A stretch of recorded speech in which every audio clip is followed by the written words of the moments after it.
الرحمن الرحيم إن الحمد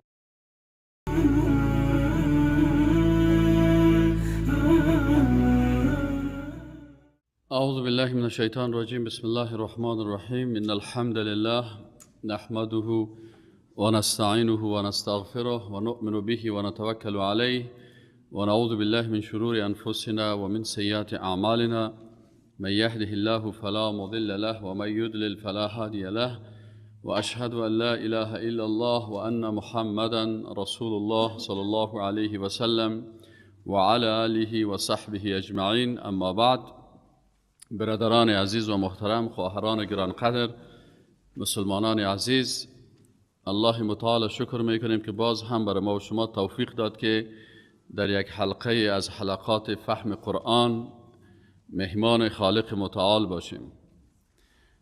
در آیات قبلی امروز ما و شما از آیت 60 شروع میکنیم، آیت 60 سوره بقره. و اذ استسقی موسی لقومه فقل نضرب بعصاک الحجر.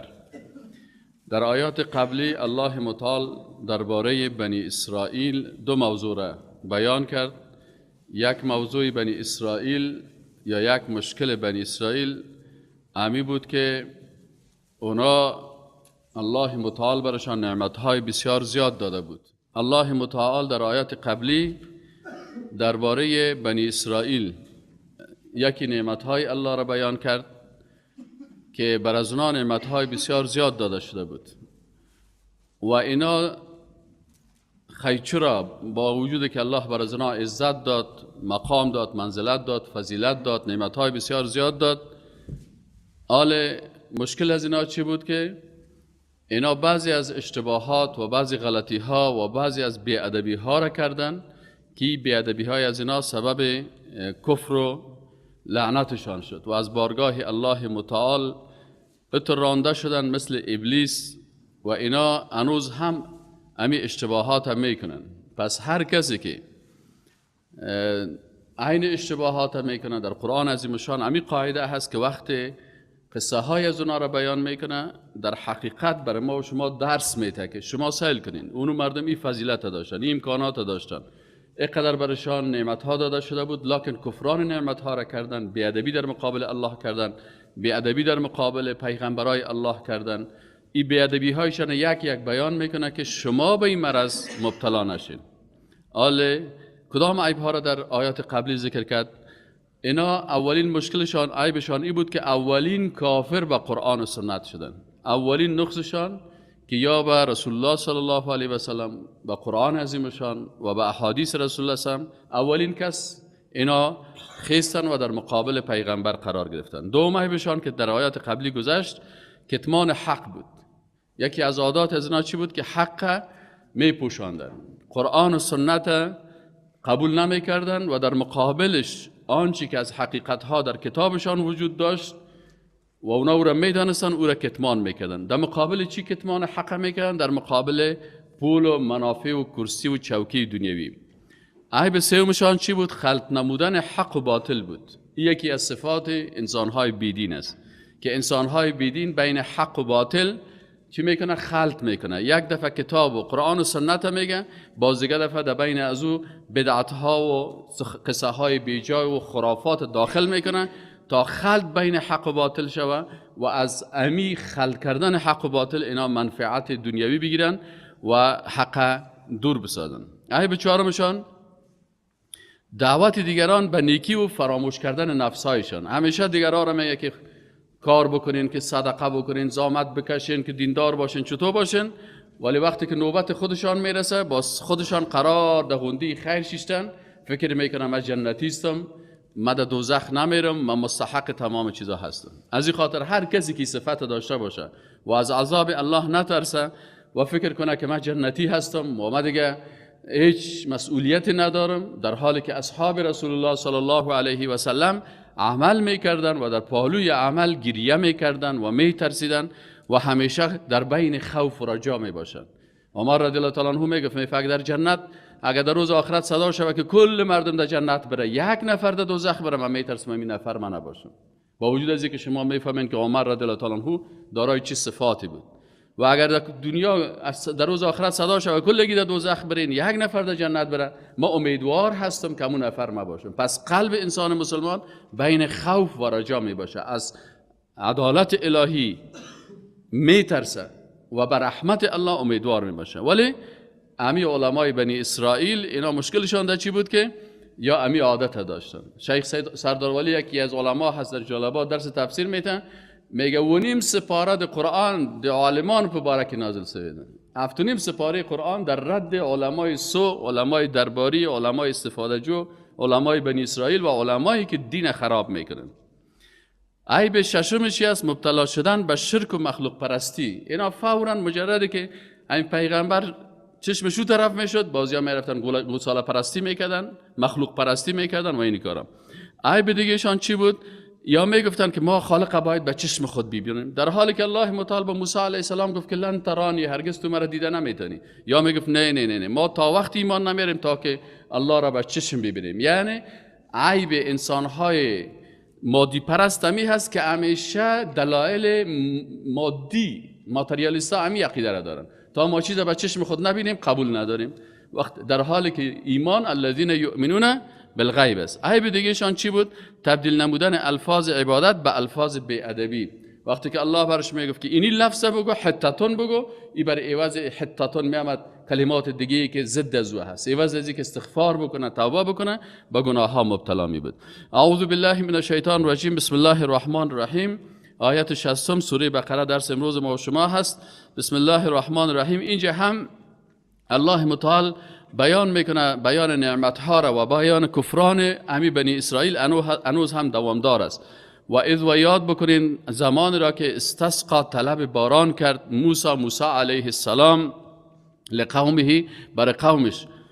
موسی علیه السلام دمی حالتی که اینا در دشت مانده بودن و مشکلات داشتن و آب نبود، الله موسی علیه السلام دعا کرد، گفت یا الله متعال آب بر از اینا نازل بکن. فقلنا، پس الله متعال میگه که ما گفتیم دعای موسی علیه السلام قبول شد. فقلنا اضرب، برش گفتیم که بزن به عصا، با عصایت، توسط عصایت الحجر، سنگ را. فانفجرت، پس انفجار نمود، منه از امی سنگ 12 عینا، 12 چشمه. 12 عین در زبان عربی به چند معنا چشمه هم میگه و چشمه را هم میگن. پس 12 چشمه آب از یک امی سنگ جاری شد. این هم علامت بداخلاقی و بیدینی بنی اسرائیل است. چرا اگر یک چشمه می بود، این 12 قوم در یک کله دیگه خود میزد. از این خاطر الله متعال بر ازنا 12 چشمه را روان کرد که این مردمای بدبخت باز هم تجاوز نکنن و بدبختی نکنن. قد علم، یقینا که دانست، فهمید، شناخت، کل اناس، هر گروپی از مردمی که در اینجا بودن، مشربهم، مکان یا جای آب نوشیدن خود را، هر کدامش همون چشمه مخصوصی که بر از او بود موسی علیه السلام برشان معرفی کرد و شناختن که اینی از تو هست، اینی از تو هست، جنجال و دعوا و جنگ نکنین.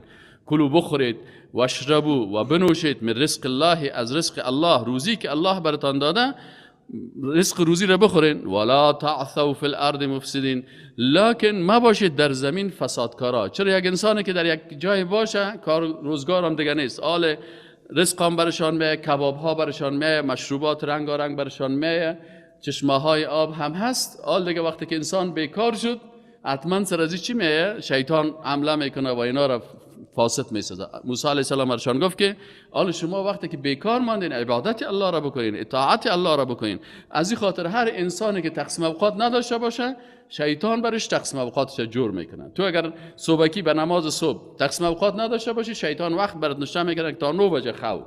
اگر تقسیم اوقات برای تهجد نداشته باشی شیطان برات میگه تا این وقت مثلا غفلت. اگر برای روزایی که رخصت هستی درس نداری، شما معسلین هستین، اکثرتان بیکار هستین، اگر دمی درس ترجمه قرآن نبیاین و تقسیم اوقات نداشته باشین شیطان براتون تقسیم اوقات ها را جور میکنه. شما ببین اکثر جوانایی که بیکار ماندن پرسانشون میگه زمستان چی میکردی؟ میگه فیسبوک میکردم.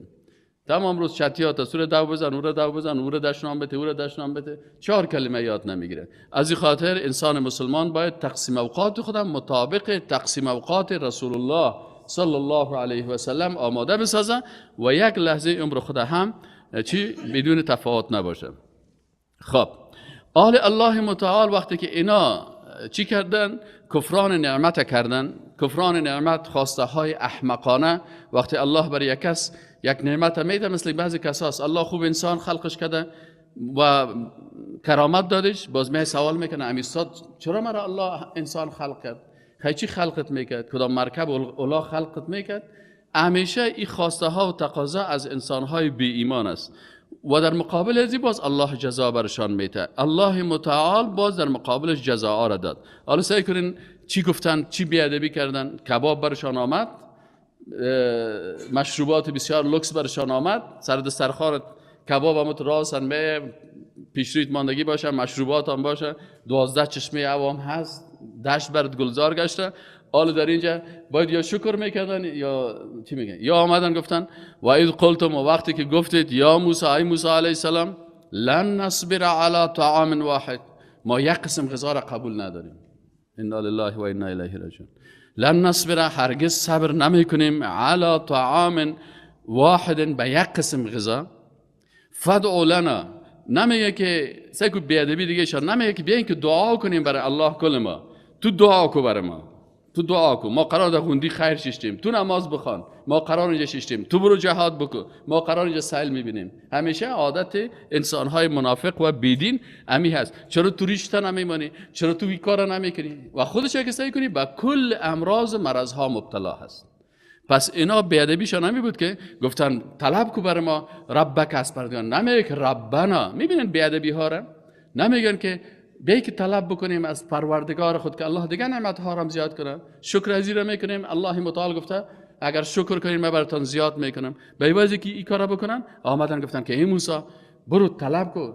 نمیگه که از ربنا، میگه از ربت. العیاذ بالله، العیاذ بالله. شما بعضی اوقات دیدن که مردمای بیدین همین گپا را میزنن. یخرج لنا، تا بیرون کند، لنا برای ما، مما از آنچه که تنبت الارض میرویاند یا نبات میرویاند. چی؟ الارض زمین، من بقلها، اینجا یعنی نباتاتی که در زمین میباشه. چی است؟ من بقلها، از سبزیجات. حالا گفتی چی است برای ما؟ این سبزیجات بر ایواز کبابی گپانی، یگانه که شلغم خور باشه که برش کباب بیاری، باز خدا شرماندهش تمام روز دیگه بازونه رو شروع میکنه. برای ما یک ذره شفتل بیار. من بقلها، از سبزیجات آن، و قثائها، و بادرنگ آن، و فومها، و سیر باشه، و عدسها، و عدس دال نسک آن، و بصلها، و پیاز آن. حالا یک تعداد مردم مثلا به نام ویژیتریان یا چی نمیکنن، میگن ما ویژیتیبل میخوریم. اینه یا اصلشان از همین طایفه یهود است، یا الله براشان پرنده ها را خلق کرده، یا میگه نیست ما چی میخوریم. باز دلیل میگفتن چرا میخوریم؟ فی خب باز جاندار هستن. من گفتم خیلی شما نباتات هم نخورین دیگه، نباتات هم جان داره، برین خاک بخورین، سنگ بخورین. اگه تو میگی که جاندارا را نمیخوریم، خب نباتات هم جان داره. فقط همه قدر است که نباتات معلول و معیوب است، را گشته نمیتونه، گاو و گوسفند اینا گشته میتونن. ایناله یا چی گفتن؟ و بصلها، قال، گفت موسی علیه السلام، اتستبدلون، آیا تبدیل میکنید شما الذی، آن چیز را که هو ادنا، بسیار ضعیف است، این سبزیجات و ترکاری های ضعیفه، شما تبدیل میکنید بالذی هو خیر، در مقابل او غذایی که بسیار گرانبها و قیمتی هست. یک خوراک ترکاری 50 روپیه، یک خوراک کباب 600 روپیه. تو آمدی غذای 1000 روپیگی را به این غذای 20 روپیگی، پلو تولکی و لب سرک دیگه تبدیلش میکنی. بسیار احمق مردم هستین. الله متعال موسی علیه السلام بهشون گفت که اهبطوا، برین مصر، به یک شهر دیگه به مصر برین، حرکت کنین دیگه. حالا در بین شهر که اونجا باز وقتی که رفتین مجبور هستین که باز چیشه، باز برین خودتان کار کنین، باز سبزی و ترکاری و گپا برین دیگه. باز کراچی ها یگان تا میگه ریرا ور سراده چی کار میکنه؟ کراچیوان است، بازم ریرا گگ دستش است، باز ترکاری ها را باز بگردین. فان پس یقینا لکم، برای شما هست، ما آنچه که سألتم، سوال کردید. آل دیگه که شما این نعمت های الله را قبول ندارین، بفرمایید برید داخل شهر داخل شوین و اونجا سعی کنین امی ترکاری و امی چیزایی که میخواین امی هست. و الله متعال میگه این نعمت ها را سرشان قطع کرد. در مقابل چی قطع کرد؟ در مقابل بی‌ادبیشان. ایوازی که شکران بکنن کفران کردن، ایوازی که شکر نعمت الله را بکنن کفران نعمت کردن که این چیز که بر ما داده شدن. متوجه هستین؟ الله متعال این سرشان قطع کرد و گفت برین داخل از مصر داخل شوین و برین اونجا مزدوری کنین و برین اونجا زحمت بکشین، باز برین براتون پیاز کچالو پیدا کنین، اونم رو باز تمام روز خورده برین. و ضربت، و زده شد، نازل شد، علیهم، چی دیگه؟ علیهم، بالای بنی اسرائیل، در مقابل امی بی ناسپاسی و در مقابل امی کفران نعمت، از ذلت و المسکنت و خواری و مسکنت و غریبی و فقر و باءوا بغضب من الله و برگشتن به غضب از جانب الله. هر کسی که ناسپاسی الله را بکنه الله متعال سرش مشکلات اقتصادی خطرناک میاره که در بدر و خارد سر میباشه، باز گاهی به شرق دست خود گدایی میکنه، گاهی در غرب. علت چی است؟ بیدینی و بیایمانی. و با و برگشتن به غضب، با غضب من الله از جانب الله. چرا؟ سوال میشه که چرا همی ذلت، چرا همی خواری، چرا همی فقر؟ گفت ذالک، علت چی است؟ این همه ذلت و خواری به انهم، بخاطر این که ایشان کانو بودن یکفرون، کافر میشدن، ناسپاسی میکردن، کفران نعمت میکردن، متوجه هستن میپوشاندن چی را؟ به آیات الله، معجزات الله را، معجزات را به چشم خود میدیدن، من و سلوا را میدیدن، موسی علیه السلام عصایش دیدن، چشمه ها را دیدن، سبحان الله، کل این نعمت ها و کل معجزات دیدن، لکن کفران نعمت کردن. و دیگه چی بدی؟ کاش که دی اکتفا میکردن، دیام اکتفا نکردن. و یقتلون النبیین بغیر الحق، باز بعد از شروع کردن به قتل و کشتن و تخریب و فساد و کشتن پیغمبران. و یقتلون، و به قتل میرساندن النبیین، نبیین یعنی پیامبران را، به غیر الحق، بدون کدام حق، بدون کدام سبب. پیغمبر بیچاره چی میگفت؟ پیغمبر دعوت میکرد، ادعو الی الله، دعوت به طرف دین الله میکرد. این یکی از صفت انسانهای بیدین همی است که همیشه تخریب دعوتگرای اسلام میکنن، تخریب کسایی که به دین الله دعوت میکنن، می پشت از او را گرفته. بسیاری کسا را سعی کنن موجه 40 تا سینماست، یک روز مدان سینما نرفت که مردم بگه که مردم سینما نرین، هزارها گناهگار است، چیز نمیگه. اما یک جوانی که نماز میخونه باز میاد دیگه سر از استاد میشه که اوه سرت سعی کن، گریشت سعی کن. او برادر عالمی خامده نماز میخونه، سجده میکنه، عبادت الله را میکنه، برو اونو مردم میگی. چرا؟ تخریب بنده های الله از پیغمبر گرفته تا دعوتگرا گرفته تا صحابه گرفته، کلشان سرزمین چی میکنن؟ تخریب از اینا میکنن، یا همین عادت از اینا بدن. و یقتلون، و میکشن النبیین، پیغمبران را، بغیر الحق، بدون کدام حق. ذالک بما عصوا، چرا این کارا میکردن؟ چرا این گناه ها را مبتلا میشدن؟ به خاطر که عصوا، نافرمانی میکردن. ذالک، این همه عذاب ها بالا از اینا نازل شد، بما، به سبب عصوا معصیتشان. یعنی الله متعال، الله ذات عادل است و هیچ کسی را سرش کدام سختی را نمیاره مگر به سبب بدبختی خودش. پس همه عذابای الله بالا از اینا نازل شد به خاطر عصیان و چیشان، نافرمانیشان. و کانوا، و بودن یعتدون، متجاوزین، یا تجاوز میکردن و همیشه از حدود الله تجاوز میکردن. الله متعال امی عذاب برشان چی کرد؟ اما الله متعال باز میگه که بعضی مردمای خوب هم هستن در بین از اینا، در هر طایفه و هر فرقه مردمای خوبی هم بودن. ان الذين آمنوا، یقینا کسانی که ایمان آوردن به الله، والذین، و کسی که هادو، یهود شدن. لکن یهودی شدن، این چرا یهود میگفتن؟ یهودی‌ها را علما میگن به 3 علت اینا را یهود میگفتن. بعضی از علما میگن که یهود به خاطر از یهود میگن که فرزند یهوذا بودن. یکی از فرزندای یعقوب علیه السلام یهوذا نام داشت به زال، باز با گذشت زمان زالش به دال تبدیل شد، یعنی یهود میگفتن نسبتش به یهوذا. و بعضی علمای دیگه میگن که یتحودون وقت القراءة فی العباده. چی میگن؟ میگه یاد وقت قرائت کتاب تورات وقتی که میخوانن باز خدا شورک میدادن. بعضی مردم عالمی در بین مسلمان ها هم که ببینیشان امی عادت یهود دارن. پس اینا یتحودون یعنی حرکت میکردن، یتحرکون وقت القراءة، در وقت قرائت چی میکردن؟ حرکت میکردن. این کارا نکنین، این عادت یهود است. دیگه علتش انا هدنا الیک به معنای رجوع و توبه هست. میگه اینا هادو ای رجعوا و تابو، یعنی اینی مردمایش که توبه کردن و رجوع کردن، مردمای خوب بودن. خب و نصارا، و همچنان از نصرانی ها هم کلش کافر و بت پرست نیست، بعضشان خوب مردم بودن که ایمان داشتن، عیسی علیه السلام پیغمبر الله میگفتن، کتاب عیسی علیه السلام تحریف نکرده بودن. و نصارا، و نصرانی هایی بودن که انجیل دست نزده بودن. اینا را چرا نصارا میگن؟ علما میگن این نسبت است به طرف یک منطقه که او را منطقه ناصره میگن. از این خاطر عیسی علیه السلام عیسی ناصری میگن. از این و صابئین هم یک طایفه مردمی بودن که یهود و نصارا نبودن، لکن اینا هم دیانت و ایمان توحید داشتن و برای درست بودن. من کسانی که آمن ایمان داشتن بالله، به الله، و الیوم الاخر، و در روز آخرت. یعنی پیش الله این نام مهم نبود. اما اصل ایمان اسلام است، ان الله اسلام است. حالا که تو خدا نامت هر چی میمانی کار شخصی خودت است، لکن باید ایمان به الله داشته باشی، ایمان به تمام پیغمبرها داشته باشی، ایمان به تمام کتابها داشته باشی، ایمان به روز آخرت داشته باشی. اگر همین چیزا را کس داشت پشت نامش نگردین که نامش فلانی هست. اساسی نمیست که آمنت بالله و ملائکته و کتبه و رسولی. حال مشکلی است که بعضی کسا هست که والا ما یک تعداد است یهودیا میگه ما قرآن قبول نداریم، انجیل قبول نداریم، پس این کافر میشه.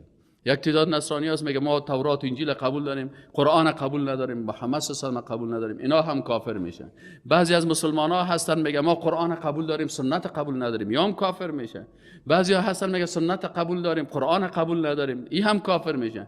بعضی ها میگه که ما نصفش قبول داریم، نصفش قبول نداریم، این که مطابق رواج ما بود این قبول داریم. این کلش علامات کفر است. بس علامت ایمان حقیقی همی است که ایمان به وحدانیت الله داشته باشی، به تمام کتاب ها ایمان داشته باشی، بدون استثناء کلش ایمان داشته باشی. لکن اینکه تحریف شده باز میگه تحریفش این غلط است، اما کتاب اصلی رو من قبول دارم. به تمام پیغمبرها ایمان داشته باشی، با موسی علیه السلام، عیسی علیه السلام، ابراهیم علیه السلام، آدم علیه السلام تا رسول الله صلی الله علیه و سلم. تو نیست که با خوشکدگی که والا این پیغمبر قبول دارم، این پیغمبر قبول ندارم. دیگه الله متعال میگه که کسانی که باز ایمان دارن حقیقتا به الله و الیوم الاخر و به روز آخرت و عمل صالحا و عمل میکنن، انجام میدهن صالحا اعمال صالحه را. کدام اعمال صالحه کدام یکی است؟ اعمال صالحه اعمال است که مطابق کتاب و سنت باشه، قرآن و سنت. منهج چیز همیشه که تو را پرسان میکنه ما منهجو که منهج الکتاب و سنت، اساس روش تو چی است؟ منهج من قرآن و سنت است. مطابق قرآن عظیم شان عمل میکنم و مطابق سنت رسول الله صلی الله علیه و سلم. و رسول الله صلی الله علیه و سلم گفته که ما بر شما همین دو چیز ترک کردیم، کتاب الله و سنت خود ترک کردیم. هر کس به این دو چیز تمسک ورزد گمراه نمیشه. اما اگر بغیر از این هر راه دیگر را بگیری شیطان تو را به یک شکل از اشکال منحرف میسازد. اگر میخوایی که منحرف نشی خوب کتاب الله را بخوان، میخوایی که منحرف نشی خوب احادیث و سنت رسول الله صلی الله علیه و سلم بخوان و او را بسیار محکم بگیر. حتی در بعض احادیث میگه که اتو محکم بگیرید مثل با دندانهایتان، با نواجز. این حال اینی مردمایی که این صفت دارن فلهم پس از برایشان اجرهم اجرشان عند ربهم به نزد پروردگارشان. الله باز اینا را به اجر نمیگذارن. ولا خوف علیهم و ترسم بالای از اینا نیست، ولا هم یحزنون و اینا جگرخون هم نباشن از آینده خود. ان شاء الله تعالی الله متعال در مقابل اعمال و ایمانشان و اطاعتشان و عبادتشان برشان اجرشان میده. الله متعال میگه که این بنی اسرائیل دیگه چی عیب داشتن؟ از یک طرف میثاق و عهد میکردن، کلمه میخواندن، باز او طرف به ضد از عمل میکردن. و از اخذنا و هنگامی که اخذنا گرفتیم میثاقکم، میثاق و پیمان و عهد شما را متوجه هستین، و رفعنا و بلند کردیم فوقکم بالای شما الطور. دیگه قسمی ها نمیشدن. حتی الله متعال سر از اینا کوه طور همت بالا سرشان استاد کرد، کلشان همت زیر کوه مانده بودن و گفتن که صاحب دیگه ما 100% اعمال میکنیم.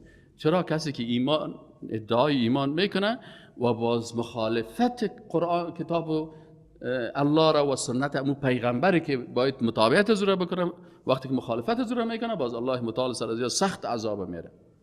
ظاهرا میگفتن ما ایمان داریم لکن ادعای ایمان میکردن ولیکن عمل مطابق و مقتضای آنچه که ایمان داشتن نمیکردن. خود الله متعال برشان گفت که بگیرین خوب اما تو دقیق و خوب صحیح بگیرین، ایمان داشته باشین ما با آنچه که آتیناکم دادیم برای شما. این چیزی که ما بر شما دادیم اینو چی کنین؟ چه قسم بگیرین؟ بگیرین به قوتن. قوت چی مانا؟ به شکل کامل بگیرین، با فهم معانی آن بگیرین، نه به شکل لفظی که مثلا فقط الفاظش بگیری و معنایش نفهمی. یعنی یکی از عادات مردم‌های گمراه که گمراه میشن همی هست که از کتاب‌های پیغمبرها و سنت‌های پیغمبرها فقط همون ظاهرش میگیره. این قرآن شریف به خط طلا نوشته کردیم، این تورات بسیار لوکس نوشته کردیم. الله متعال میگه که نه، اینو با قوت بگیرین، یعنی با فهم معانیش بگیرین که این بر شما چی حکم میکنه و مطابق از او عمل بکنین. واذکروا و یاد کنید ما آنچه را که فیه در آن است. همیشه آنچه که در بین از کتاب است اینو یاد کنین. تو یاد تنها نیست که مثلا یک نفر 100 مرتبه یک آیت بخونه، 1000 مرتبه یک آیت بخونه. نه، ذکری که او ذکر در عمل تو چی شود؟ محقق شود. حتی تسبیح که میگی باید با قلبت سبحان الله سبحان الله، اما پاکی الحمدلله، ایاک نعبد و ایاک نستعین. ذکر زبانی و اعضای بدن تو باید به همراه از کلشان در ذکر باشه. از این خاطر چشمت باید ذاکر باشه، گوشت ذاکر باشه، دستت، کل از اینا باید چی باشن؟ در عبادت الله باشن. فهمیدین نه؟ و ذکروا و یاد کنید ما آنچه که فیه در آن هست همیشه به یادتان باشه. وقتی که یک حالت زندگی سرتان میه پرسان کنید قرآن چی میگه؟ این کتابی که بالای پیغمبر ما نازل شده این برای چی میگه؟ تو نیست که کتاب او طرف بانی. باز وقتی که ذکر حقیقی همی است که وقتی برات عروسیت میشه باید قرآن به یادت باشه، پیغمبر به یاد باشه. مرگ میشه الله چی میگه، پیغمبرش چی میگه. درس میخوانم الله چی میگه، پیغمبرش میگه. همسرت اختیار میکنی الله چه قسم گفته، پیغمبر چه قسم همسر بر ما امر کردن. این میخواسن در هر حالت زندگی، حکومت، سیاست، در هر کدام از این باید چی باشه؟ و ذکروا ما فیه، هر چیزی که در او است او رو یاد کنین و از روی از او تطبیق بکنین احکامات لعلکم تتقون. شاید که باز در او صورت شما چی شوین؟ صاحب تقوا شوین.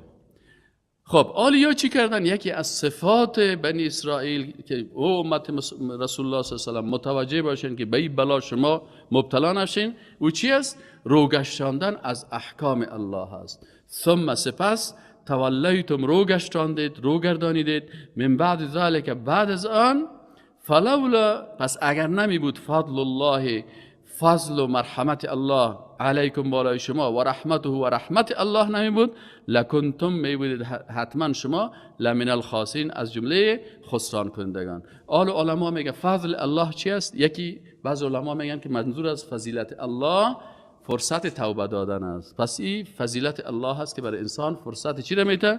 فرصت توبه را میده. و رحمت الله چی هست؟ و رحمت الله توفیق توبه هست. پس فضل الله دادن فرصت توبه و رحمت الله فرصت چیز توفیق توبه هست. و بعضی از علمای دیگه میگن که فضل الله توحید الله هست، وحدانیت الله هست که الله بر شما بیان کرده. و رحمت الله چی است؟ طریقه رسول الله صلی الله علیه و سلم است. پس شما اگر میخواین که از فضیلت و از رحمت الله مستفید شوین، با کتاب الله و سنت رسول الله صلی الله علیه و سلم همین دو شده به دست بگیرین. فلولا فضل الله پس اگر فضیلت الله نمی بود علیکم بالای شما و رحمته و رحمت الله بالایتان نمی بود، لکنتم پس حتما می بودین من الخاسرین از جمله زیانکاران. پس باز شما در زیان و نقصان می بودین. الله متعال میگه که ما هر کسی را به هر قسم امتحان میکنیم. دکتر در دکتریش امتحان میکنیم، دکاندار در دکانداریش امتحان میکنیم، استاد در استادیش امتحان میکنیم، معسل در معسلیش امتحان میکنیم، کلان بزرگ در بزرگیش، هر کس در عمو بخش کاریش امتحان میکنیم و میبینیم که کی صادق است و کی چال میکنه و فریب میکنه و مردم بازی میده. میگه یک طایفی از ماهیگیرا بود. الله متعال بر از اینا گفت که شما در طول هفته 6 روز برین کار کنید، 6 شب و 6 روز. خب یک روز امتحان است که روز شنبه هست. اینه برای یهود چی کرد؟ گفت این روز عبادت است، در این روز شما باید ماهیگیری و کار نکنین. لکن اینا چی کردن؟ اینا آمدن از حیله و از مکر کار گرفتن. چی میکردن؟ مثلا گفت که ماهی ها را نگیرین، بازی ها دند بسته میکردن که ماهی ها دمی دند جمع شود، روز شنبه قرار 6 تا بودن. میگه ما خب ماهی نمیگیریم. نیتشون چی بود؟ که این ماهی که می یا خدای دند بند بانه، باز که یک شنبه شب باز حق شنبه و یک شنبه در دو شب باز میگیریم. در دلشان هم این قسم است. بعضی کسا فکر میکنن من خب مردم فریب میدم. الله رحم، الله عالم الغیب است، از قلب تو با خبر است که تو صادق هستی یا کاذب هستی، تو راست میگی یا دروغ میگی. اینا یا چی کردن؟ به این سبب یا به لعنت الله مبتلا شدن. و این درس میده که متوجه باشین که در کارهای دین چال و فریبکاری و هیلگری نکنین.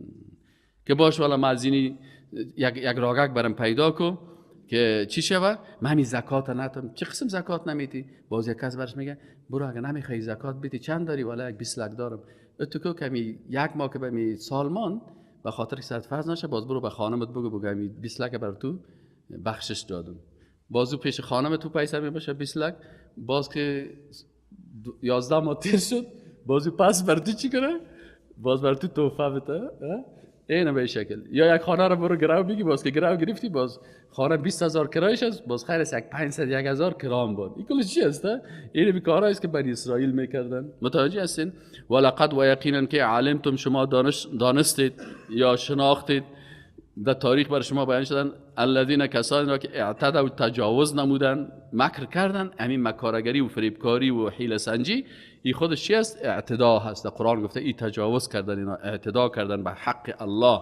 منکم از شما فی السبت در روز شنبه. الله با این نیاز نداره که روز شنبه هم مایی بگیری یا نگیری. ما یا الله قدر است که شما سعی کنین. چند میلیون مخلوقات است که در بین بحرها هستند. تو در قریه کسی یک چند تا مایی داری، لکن الله متعال امتحان میکنه. اینا یا تجاوز کردن منکم از شما فی السبت در روز شنبه. حالا وقتی که اینا تجاوز کردن و حیله بازی و چل بازی کردن در دین الله، فقلنا، پس الله متعال میگه ما گفتیم قلنا یا ای امرنا، حکم ما را صادر کردیم، لهم برشان، کورو شوید قردتن، شادی های خوار و ذلیل. خاصین خوار و ذلیل. الله متعال یارا گرفت خوار و ذلیل ساخت. متوجه هستین؟ اینال اونو یهودایی که چی هست، نمی داروین میگه یهود بود، یا یهود بود، باز به خاطر که می پدر کلانای خدا چی کنه، باز فصل نسل ما چی است، از همون شادی ها است. خب شاید شما از همون شادی ها باشین، واخو باز مردار شدن دیگه، واخو نسل نداشتن. پس الله متعال اینا را جزا داد. این تو ساختشان که یعنی وقتی یک کس تجاوز در حدود الله میکنه، این درس است. میگه پیش من اینقدر رتبه و مقام از این در زمین مفتکه مثل شادی. از این خاطر یک نفر که شراب میخوره حرکت‌های شادی رو میکنه. پس اینمی شرابخور پیش الله کرامت انسانی خود از دست داد، مثل یک چی؟ مثل یک حیوان پیش الله ارزش نداره. از این خاطر واره جزا داد. ما رو جزا نمیده به خاطر از اینکه ما امت رسول الله صلی الله علیه و آله هستیم، اما پیش الله همون مقام و منزلت اونم حالت میگیره. از مقام بزرگ خطا میخوره به اینمی حالت بدبختی حیوانیت. فجعلناها، الله متعال میگه پس گردانیدیم همین حادثه را که این انسانهای گناهکار و چالباز و فریبکار و هیلگر، اینا رو چی گشتانیم؟ نکالا، پند و عبرت، لما بین یدایها، برای کسایی که بین یدایها یعنی در پیشروی دستای از اینا هستن، یعنی برای کسایی که معاصرین از اینا هستن، کسایی که در عصر از اینا زندگی میکنن، برای از اینا هم ایره پند ساختیم. و ما خلفها، و ایره پند و نصیحت ساختیم. برای کی؟ ما خلفها، کسایی که در عقب از اینا میه، یعنی برای کسایی که بعد از عصر از اینا میه. یعنی ما و شما معاصرشان نیستیم، بعد از اینا هستیم. یعنی الله متعال گفت که اینمی حادثه را چی ساختیم؟ پند ساختیم، هم برای کسایی که در عصر از اینا زندگی میکردن که هر کسی فریبکاری کنه اما تو جزا را مستحق میشه، و هر کسی که و برای کسانی که و ما خلفه، و کسانی که بعد از اینا در عصرهای دیگه میان. و موعظه و وعظ و نصیحت و پند است، اینمی للمتقین، برای متقیان. یعنی دو حالت است. برای کسایی که بیدین است پند است، فکرت باشه که متعذاب سرت نازل میشه. برای دیندار چی است؟ یک وعظ است، ارشاد است، فهم است، متوجه باشی که شما در این مشکل گرفتار نشین. دیگه بیادبی بنی اسرائیل چی است؟ یک سعی کنید میگه ببینید یک بیادبی ها را میسنجه. شما ببینید فیسبوک ها چقدر بیادبی ها هست، در سایت ها سعی کنید چقدر بیادبی ها هست. بعضی کسا هستن حتی برام علما همین بیادبی ها را میکنن. اگر علما بیادبی میکنن مثل علمای بنی اسرائیل میشه، اگر عوام میکنن، عام مردم میکنن، یا مثل عام بنی اسرائیل است. الله متعال هم از علمایشان بدیایشان بیان میکنه و هم از عوامشان کلشان بیان میکنه. حال شما سوال کنید، میگه یکی از بیادبی های بسیار خطرناک بنی اسرائیل چی بود؟ مسخره گرفتن سخنان کی؟ سخنان پیغمبر. بعضی مردم هاست کافر میشن به اساس بیادبی در مقابل چی؟ در مقابل بیادبی در مقابل پیغمبر. بازی آیاتش می در آینده ما شما میبینید که چه قسم کافر میشن. این حال بسیاری کسا در مقابل پیغمبرها بیادبی میکنن، در مقابل احادیث بیادبی میکنن، در مقابل صحابه بیادبی میکنن. اینی سبب چی میشن؟ میگه اینمی عادات بنی اسرائیل بود، احتیاط بکنین.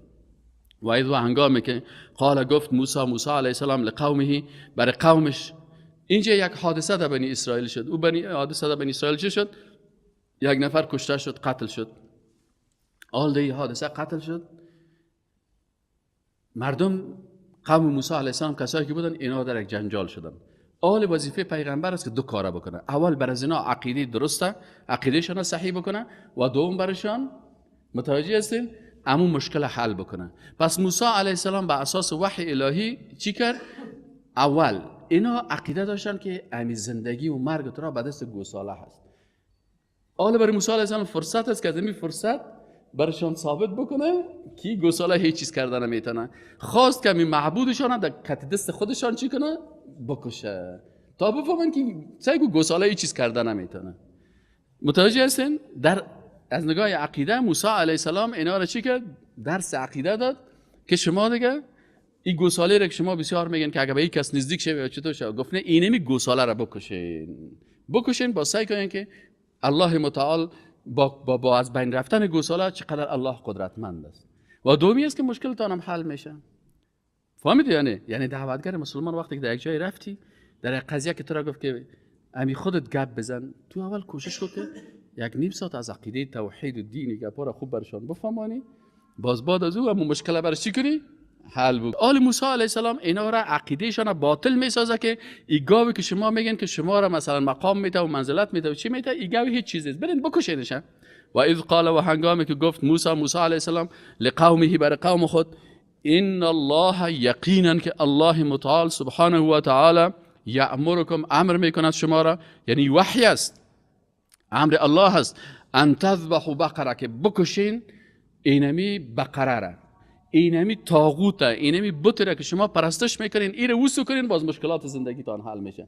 کل مشکلاتتان در بت پرستی و بد اخلاقی است. پس موسی علیه السلام برشان گفت که ان الله یأمرکم ان تذبحوا بقره، الله امر میکنه، گپ من نیست، گپ الله هست، گپ پیغمبر. حدیث، بسیاری کسا سر حدیث انتقاد میکنه، باید بفهمه که حدیث رسول الله صلی الله علیه و سلم وحی الله هست. تو که سر حدیث رسول الله صلی انتقاد میکنی و این حدیث صحیح رد میکنی، تو گپ الله را رد میکنی.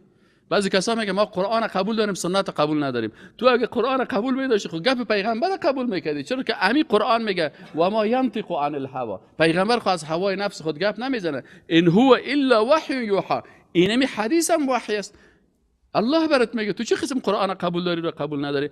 آل اینا رو سعی کن. موسی علیه السلام با بسیار بعد برشان میگه که ان الله، یقینا که الله یأمرکم، شما را امر میکنه، ان تذبحوا بقره، بکشین این بقره، این بت، این طاغوت را که شما این حیوان گرفتین برای عبادت، این را بکشین، این را از بین ببرین، الله متعال مشکل شما را حل میکنه. قالوا اتتخذنا هزوا، اینا گفتن اتتخذنا، آیا ما را میگیری هزوا، رشخن، العیاذ بالله، انا لله و انا الیه راجعون. برای پیغمبر میگه آیا که ما مسخرگی میکنی؟ چی گپ است که تو برای ما میزنی؟ ببینید چقدر بی ادب بودن و اینمی بی ادبی هست. هر کسی که در مقابل پیغمبرها بی ادبی میکنه، الله متعال ذلیلش میسازه و از نعمت ایمان و دین ایره محروم میسازه، کافر میمره، مرتد میمره. حالا میگه موسی علیه السلام گفت اعوذ بالله، ما به الله پناه میبرم. شما کسایی هستین که به گوساله پناه میبرین، من به الله پناه میبرم، ان اکون من الجاهلین، که من از جمله جاهلا باشم. پس به اساس آیت قرآن، کسایی که فکایی میگن، کسایی که مسخرگی میکنن، کسایی که برای مسلمان ها مشوره های غلط میتن، او جاهل است. موسی علیه السلام گفت من این جهالت و این کار من نمیکنم، این کار جاهلا هست. انسان مسلمان هیچ وقت فکایای ناقی و دروغی نمیگه که مردم بخندانه و ناقی مثلا این کارها را نمیکنه و برای مسلمان ها هیچ وقت گپای نادرست نمیزنه. موسی علیه السلام گفت اعوذ بالله، من پناه میبرم الله مرا نگاه کنه از کارهای جاهلانه شما. چی مردمی هستین که گپ برای من میزنین؟ اولیا باید قناعت کردن که گپ از موسی علیه السلام وحی از جانب الله هست و میگه ما ایمان داریم، باید عاجل کار در میگرفتن، گپ چپا میکردن. این حال میگه انسان های بیدین عادتشان چی است؟ مثل بنی اسرائیل بار بازی که فلسفه را شروع میکنن دیگه، خالی چطور میشه، کی چه قسم میشه، کی چطور میشه، قیل و قال شروع میکنن. حال دیگه یا شروع کردن دیگه اینمی چون و چرا، این چون و چرا و فلسفه گویی در مسائل، اینمی عادات مردمای بیدین هستن که متصفه دارن. قالو گفتند بنی اسرائیل ادعو لنا ربک، کسی که باز بیادبی است، تو برو دعا بکن. نگفتن که بین خیام ای موسی علیه السلام تو دعا کن ما هم آمین میگیم. صحابه همین قسم میگفتن یا رسول الله تو دعا بکن ما آمین میگیم که کل الله متعال قبول کنه. عمر رضی الله تعالی عنه، عباس رضی الله عنه را گفت که بیاین خوشسالی است، خودت پیش رو دعا بکن ما هم از پشت سر دعا میکنیم آمین میگیم، الله متعال مشکل ما حل بکنه. یا بیادبا چی میگن؟ تو برو یک دعا کو برای ما ربک از پروردگارت، ربنا هم نمیگن. میبینید بیادبی ها را. یبین لنا، تا که بر ما بیان بکنه که ما هیه، او گاو چه قسم است. خب موسی علیه السلام گفت که انه یقول، الله متعال میگه که انها بقرة، یک گاوی هست که لا فارد، نه بسیار کهنسال و نه بسیار تو گاو پیر است، والا بکرون و نه هم تو گاو بسیار چی جوانه، یعنی تازه جوان، بلکه تو گاو متوسط است، اوانون میانه سال است، بین ذالک، در بین جوانی و پیری. ففعلوا، پس انجام بدید ما تؤمرون، همین چیزی که امر میشین برید بکنید دیگه. اگه یا یک دونه گاو میگرفتن، الله متعال همو چیز خدا برشان میکرد. باز یا شروع کردن فلسفه گویی را دیگه، نه الا نمیتمد. قالوا، باز گفتن ادع لنا ربک، دعا بکو بر ما از پروردگارت، یبین لنا ما لونها، که رنگشان بر ما تغییر بیان بکنه. ما لونها، گاو چه قسم است؟ قال، گفت انه یقول، الله متعال میگه که انها بقره صفراء، ای گاو چی است؟ زرد است، فاقع لونها، روشن است رنگش، رنگ روشن داره. تسر الناظرین، وقتی که مردم میره ببینه بسیار تو زیبا هست، خوش از نامه. باز یا صاحب قناعت نکردن. میبینید بعضی کساس، یک استاد داشتیم که گپ زیاد میزد که باش باز میفهمیم قصه تو والله خیلی گوسالی بنی اسرائیل جور کنی. چی شروع کردی؟ بخی یک دو رکعت نماز تا بخوان، دم یک گپ همینقدر خودت چسباندی. یادت انسانای بیدین همیشه نمی قیل مقال از تو زیاد دیگه فلسفه گفته میره. در 6 ساعت هم قناعت دادش نمیتونی. آدم دیندار که آیت قرآن برش خواندی یک دفعه متاثر میشه. قالو، گفتن ادع لنا ربک، باز شروع کردن برو تو دعا کو بر پروردگارت، بر ربت، العیاذ بالله. یبین لنا ما هی، که بر ما بگه که کسب کار از این گاو چی است. ان البقره تشابه علینا، این گاو مشتبه شد بر ما، بخی ما نفهمیم که کدام گاو بکشیم چه قسم باشه.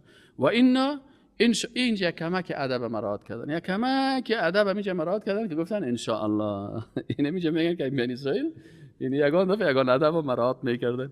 و اینا ان شاء الله و ما ان شاء الله لمهتدون، هدایت میشیم.